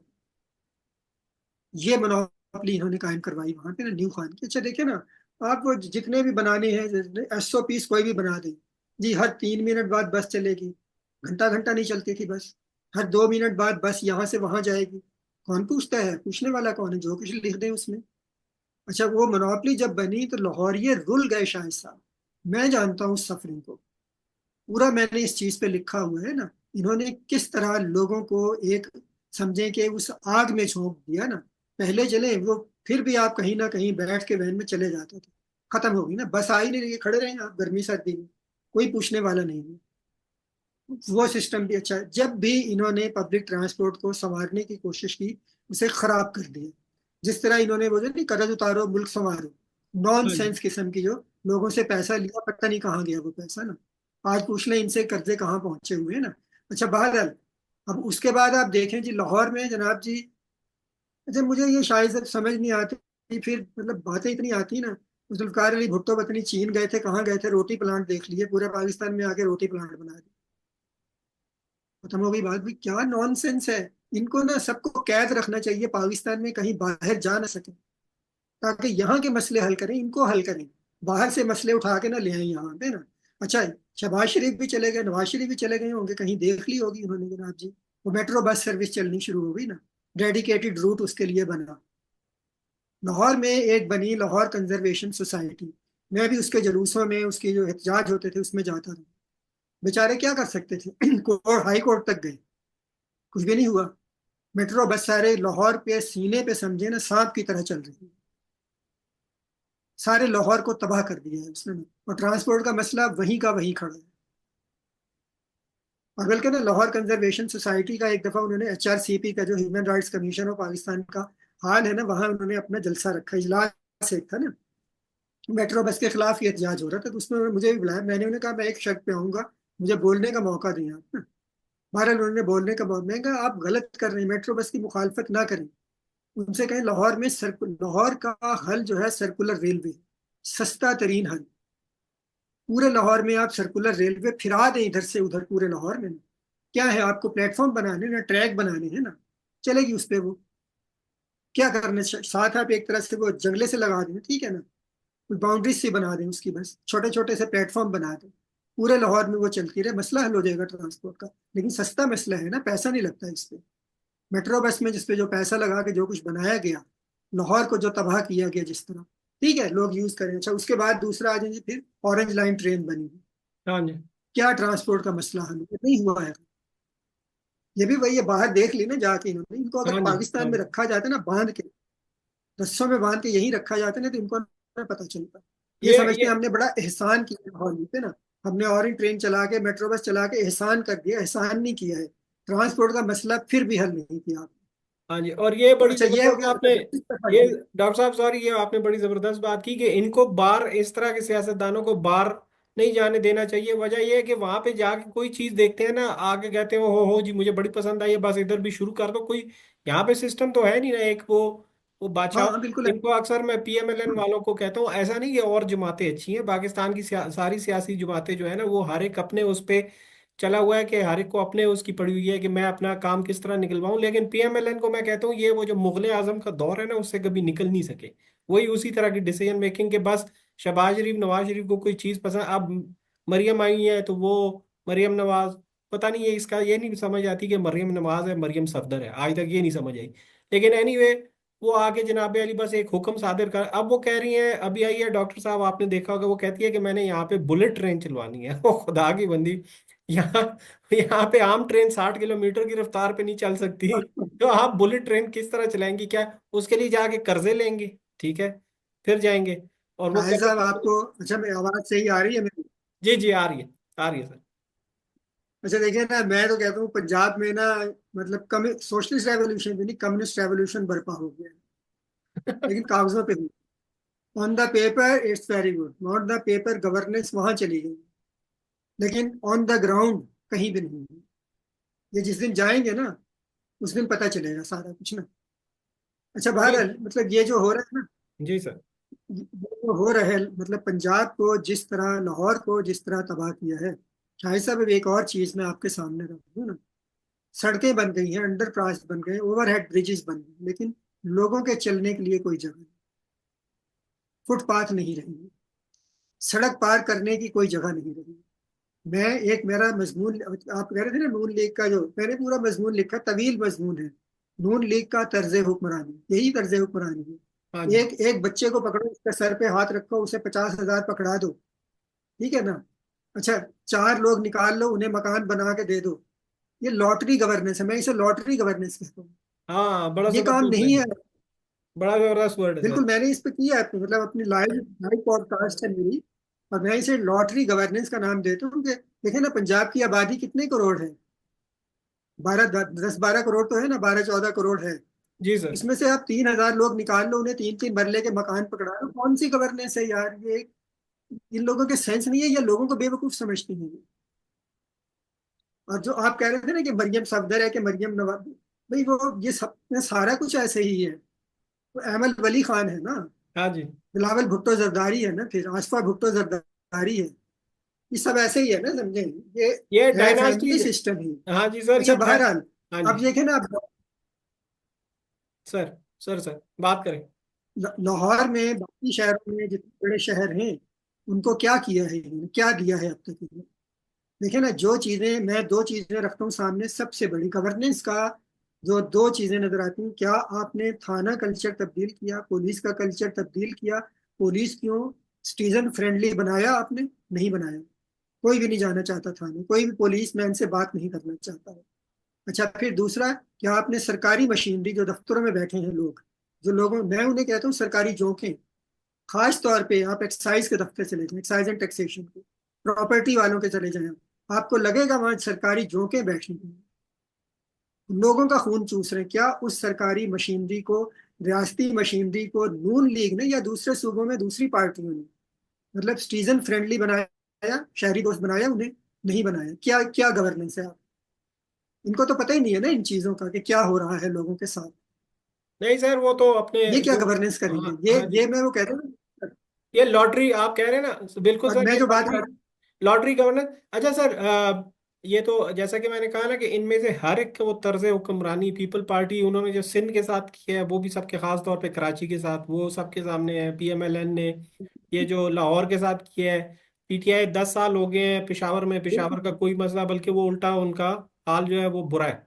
वो कोई अच्छा, it's one of the most polluted cities and also पीछे की तरफ जा रहे हैं। वो उसी तरफ, नीचे की तरफ, तनज़्ज़ुली की तरफ जा रहे हैं। अच्छा सर, ये तो मैंने कहा ना कि ये तो इंशाल्लाह ताला एक सेपरेटली इस पे पूरी एक सिटिंग होगी कि ये किसने किस तरीके से तर्ज हुक्म है और किसने क्या वो किया। सर एक, just before we finish we have about, और फिर दोबारा इस पे वो करेंगे कि आगे आगे जो है आगे का लाए अमल क्या है, what's for the future, how to. खास तौर पे मुझे ज्यादा इंटरेस्ट ये है, और जो सुनने वालों के लिए भी ज्यादा इंटरेस्टिंग सर ये होगा डॉक्टर साहब, कि how do we break this monopoly. ये जो अशराफिया है, जी जी। सियासी होगी, फौजी होगी, अदालती हो गई, ये जो मुख्तलिफ किस्म के बिजनेस अशराफिया, बिजनेस में भी एक वो जिसे हम कहते हैं कि वो जो सेठ ग्रुप है, जो कि स्टेट सब्सिडीज पे पलता है, इनकी सर मोनोपोली तोड़ने के लिए हमें हम्म। आगे क्या करना पड़ेगा, और किस तरह हमें जो शहरी हैं पाकिस्तान के, उनको किस तरीके से, ताकि उनको वो इख्तियार मिले कि वो अपने डिसीजंस जो हैं, अपने फैसले अपनी आज़ादी से जी सकें, इक्तिसादी आज़ादी हो या किसी किस्म की भी आज़ादी हो, अपने इज़हार राय की आज़ादी हो, इसके लिए क्या करना पड़ेगा सर। अच्छा देखिए शाहिद साहब, जो मुख्तसर बात करके ना, मेरा ख्याल है आपका भी टाइम खत्म हो रहा है, तो पाकिस्तान में जो रिप्रेजेंटेटिव डेमोक्रेसी है, जिसे नुमाइंदा जमहूरियत कहा जाता है, वो फेक है। यहाँ पे आपने कहा ना, जैसे बिजनेस में भी मोनोपली है, हर जगह मोनोपलीज कायम है यहाँ पे ना। जैसे वो तलत हुसैन बताते हैं ना अपने में कि जो मतलब जजेस है ना, उसमें लाहौरी ग्रुप जो उनकी मोनोपली है, जजों का लाहौरी ग्रुप भी है ना। हाँ जी। हाँ अच्छा, जी। इसी तरह हर जगह सेठों का ग्रुप भी है। मतलब हर जगह बनी हुई है ना मोनोपली इस तरह की, लेकिन सबसे बड़ी और खतरनाक मोनोपली सियासतदानों की। अच्छा, मैंने बहुत कुछ लिखा है, मतलब आपको बताया, एक किताब जो मेरी है, सियासी पार्टियां या सियासी बंदोबस्त। हाँ जी। अच्छा, उसमें भी ये सारी चीजें डिस्कस हुई। एक जो सबसे बड़ा मसला है पाकिस्तान की, अच्छा मैं इमरान खानी पार्टी को तो मैं सियासी पार्टी कहता नहीं हूँ, तो उसको तो अलहदा रख देना। मैं उसे साइकोलॉजिकल एंटरप्राइज कहता हूँ, मरीजों की पार्टी, नफसियाती मरीजों की पार्टी है ना वो।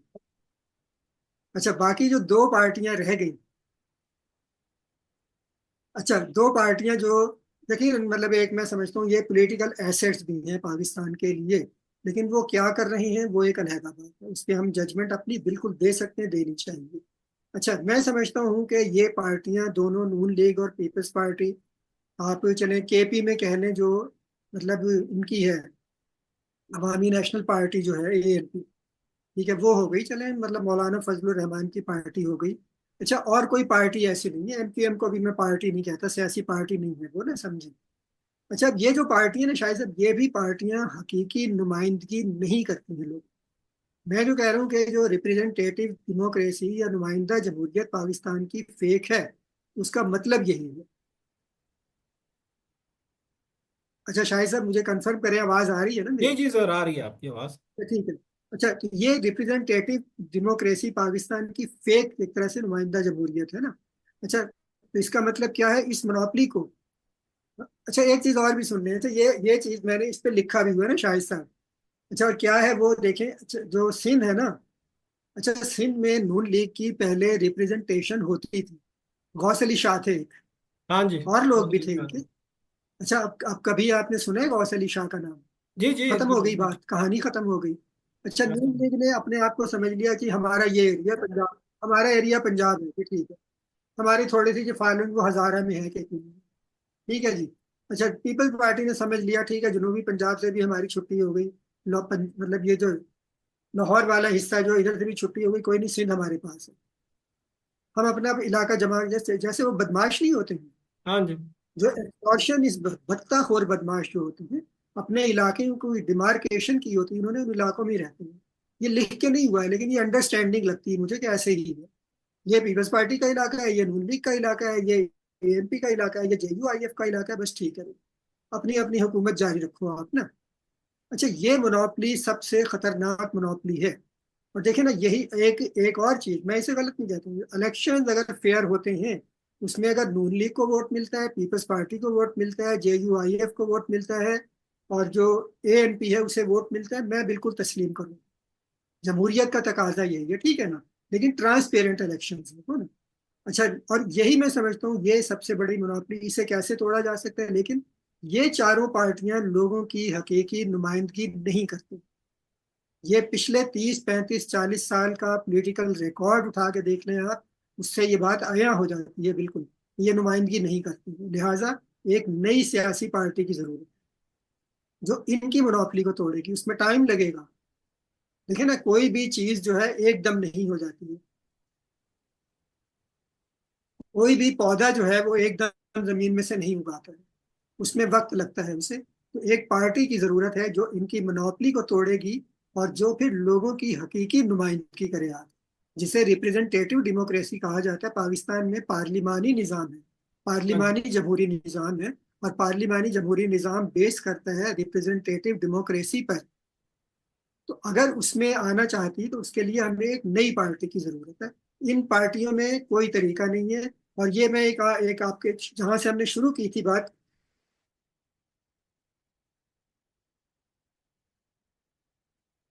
उसने भुट्टो ने, बल्कि भुट्टो ने जो कड़ाहा चढ़ाया था ना चूल्हे पे, इन लेफ्टिस्टों ने आके खुद उसमें छलांग लगाई थी।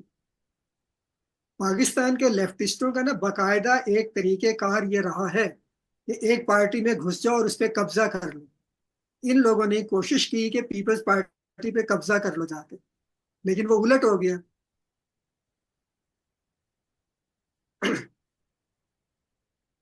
नहीं सर, कंटिन्यू ऑन करें सर, आ रही है आपको मेरी आवाज़ सर? हाँ नहीं, वो रिकॉर्डिंग स्टॉप की आ गई थी, मैं रुक गया, इसलिए जारी करें ना दोबारा, तो फिर मैं अभी नहीं नहीं सर, ये थोड़ी जारी सी है बात। ये इधर इंटरनेट का थोड़ा सा इशू है सर, सॉरी कि वो बीच में कभी वो थोड़ा सा आपका कहीं वो इंटरनेट का इशू आया था, मैंने पॉज कर दिया था, लेकिन अब वो शुरू है। तो अब 2 मिनट रहते हैं हमारे पास। हाँ ठीक है। अच्छा अच्छा, देखिए शायद साहब, जहां से बात शुरू की थी ना हमने कि पीपल्स पार्टी और फिर समझे लेफ्ट। अच्छा, कोई मतलब भुट्टो ने कोई लेफ्ट को ला के पकड़ के नहीं लाया और इस्तेमाल कर लिया। भुट्टो ने जो कड़ाहा चढ़ाया था ना एक हाँ जी। चूल्हे पे जो रखा, लेफ्टिस्टों ने आके उसमें खुद छलांग लगा दी थी। और ये लेफ्टिस्टों का ना शुरू से, एक मैं जानता हूँ इनको ना, अब भी ये तरीका है। वो चाहते हैं, अच्छा, वो एक बाकायदा स्ट्रेटजी, हिकमत अमली बनाई जाती है कि इस पार्टी के अंदर घुस जाओ जाके और उस पार्टी पे कब्जा कर लो। तो इन्होंने कब्जा क्या करना था, पीपल्स पार्टी ने, पीपल्स पार्टी यानी जुल्फकार अली भुट्टो, इनको पकड़ के खा पी के हजम करके चले गए। अच्छा, तो ये इनके साथ हुआ, और अब भी समझें बिल्कुल यही चीज है कि ये जो हमारी दो सियासी पार्टियां हैं उसमें ये बिल्कुल नहीं हो सकता। मैंने इस चीज पे भी सोचा है, जाती तौर पे सोचा मैं कोई पार्टी ज्वाइन करूं, लेकिन मैंने सोचा क्या हैसियत होगी, मेरी तो कोई बात ही नहीं, सिर्फ एक वोट है ना मेरा। जी तो इसलिए कोई तरीका नहीं है कि हम इन पार्टियों में जाके इनको बदल सकें, या इनमें कोई आवाज हमारी सुन सके, बिल्कुल भी नहीं, कभी भी नामुमकिन नहीं है। हाँ बड़े बड़े लोग शाहिद खान अब्बासी जैसे छोड़ के चले जाते हैं, तो हमारी क्या औकात है। तो ये वो चीज है जिसलिए मैं समझता हूँ कि अगर इन सब चीजों से बाहर निकलना है, तो सबसे बड़ी मोनोपली सियासी पार्टियों की तोड़नी, सियासी मोनोपली तोड़नी है, तो हमें एक नई सियासी पार्टी की जरूरत है। और अगर आप मुझे नेक्स्ट किसी एपिसोड में इजाजत देंगे, तो जो जो पार्टी जिस पे हमने काम शुरू किया हुआ है, जो है कि समझे क्लासिकल लिबरलिज्म की फिलॉसफी पे को प्रमोट करने वाली फिलॉसफी है और हकीकी नुमाइंदगी लोगों की कर सकती है, उस पार्टी की बात करेंगे हम। जी सर, वो बिल्कुल। एंड व्यूअर्स पे भी आपको बताऊं कि डॉक्टर साहब की अपनी एक जाते जाते, और इस पे फ्यूचर में भी डॉक्टर साहब की आपने गुफ्तगू सुनी कि ये कितनी इंटरेस्टिंग गुफ्तगू है, उनका तजर्बा, उनकी फिलॉसफी, पॉलिटिकल इकोनॉमी पे उनकी grip. It's not the end of interaction with doctor साहब। इन मजीद फ्यूचर में भी इंशाल्लाह ताला ये पॉडकास्ट पे आएंगे। डॉक्टर साहब, थैंक यू सो मच। और जाते जाते ये बताता हूँ कि डॉक्टर साहब ने इस एफर्ट में जो अभी इन्होंने बात की है, इन्होंने अपनी, इनकी एक पॉलिटिकल पार्टी भी है। But do go and check doctor साहब वेबसाइट, उनकी किताबें आप पढ़ें, उस पे आसान। पूरा एपिसोड होना चाहिए था। नहीं नहीं, बिल्कुल उस पे होगा सर पूरा एपिसोड।